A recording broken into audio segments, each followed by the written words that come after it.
Кыргыз сому туруктуубу? Кантип насыя алууга болот? Баалар эмне үчүн өсүп жатат? Мына ушул сыяктуу суроолорго Кыргыз Республикасынын Улуттук банкынын адистери ар жума сайын кыргыз жана орус тилдеринде Улуттук банк билдире уктуруусунда биринчи радиодо жооп беришет. Саламатсыздарбы, эфирде Улуттук банк билдире уктуруусу, студияда Назира Молдокулова. Урматтуу радио көрөрмандар, бүгүнкү уктурууда төлөм системаларынын операторлорунун жана төлөм уюмдарынын ишин жөнгө салуу туурасында айтып беребиз. Биз менен бирге калыңыздар.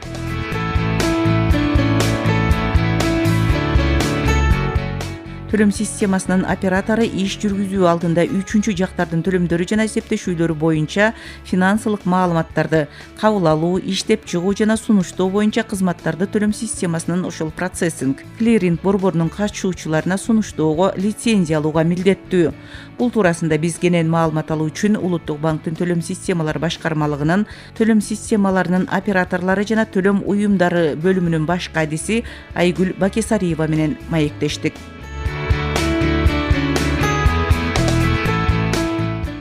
Айгүл, айтсаңыз, төлөм системаларынын операторлору жана төлөм уюмдарынын ишин жөнгө салууну кандай түшүнсө болот? Төлөм системаларынын операторлору жана төлөм уюмдары тарабынан сунушталган кызмат көрсөтүүлөр банктык операциялар болуп эсептелет. Башкача айтканда, бул кызмат көрсөтүүлөрдү Улуттук банктын уруксаат берүүчү документтерине ээ болгон банктар жана айрым юридик жактар сунуштай алышат. Жөнгө салуу Улуттук банктын төмөнкү талаптарынын сакталышы боюнча жүзөгө ашырылат.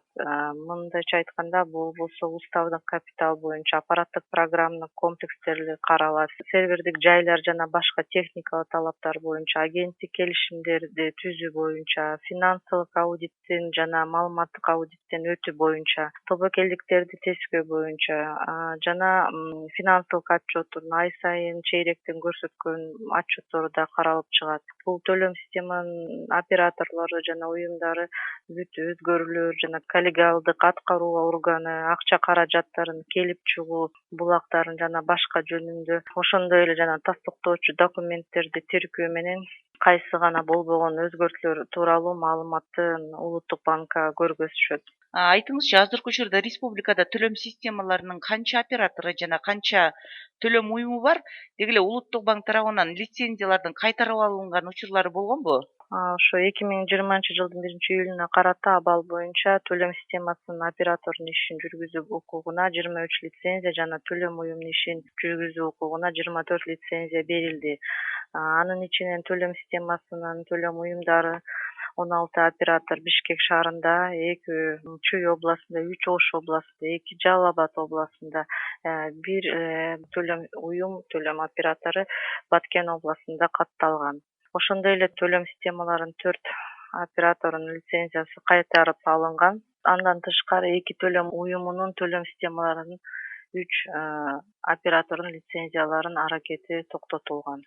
Ошол эле учурда Кыргызстанда эл аралык төлөм системаларынын операторлору барбы? Жана алардын ишин Улуттук банк кантип жөнгө салат? Ооба, бар. Биздин рынок атаандаштыкка жөндөмдүү, төлөм системасынын жөнүндө мыйзамына ылайык бул төлөм системаларынын оператору төлөм системасынын түрүнө жана категориясына бөлүнөт. Улуттук банктын лицензиясын алышканга жана же каттоодон өткөн операторлорго бөлүнөт. Мындайча айтканда, Кыргыз Республикасы резиденти болуп саналбаган эл аралык акча которуу системаларынын оператору банктык төлөм картадан пайдалануу менен эсептешүүлөрдүн эл аралык төлөм системасы сыяктуу булар болсо Улуттук банктан каттоодон өтүүгө тийиш. Ал эми Кыргыз Республикасынын резиденти болуп саналган бул төлөм системасынын оператору өз ишин жүргүзүү үчүн Улуттук банктан лицензиясын алууга тийиш да. Жогорудагы берилген маалыматтан улам суроодо, эгерде төлөм уюмунун лицензиясы кайтарылып алынса же аракети токтотулса, мисалы үчүн жарандар аны билбестен газга, электр энергиясы же байланыш кызматы үчүн, коммуналдык кызматтар үчүн төлөп алган болсо, мындай учурда жөнгө салуу кантип көзөмөлгө алынат? Ооба, бунун баары Улуттук банк менен контролго алынат. Бул нормалар ченемдик укуктук актылар менен бекитилген.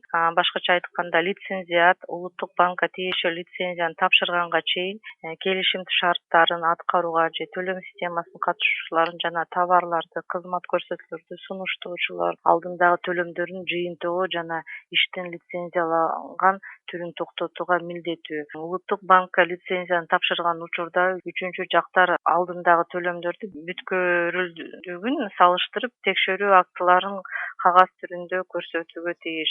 Бул улуттук банк ар кандай айрым түрлөрүн кабыл алууга чектөөлөр киргизилген же токтотуу боюнча же банкрот деп эсептелсе, бул маалыматтын баарын өзүнүн расмий сайтында жайгаштырат.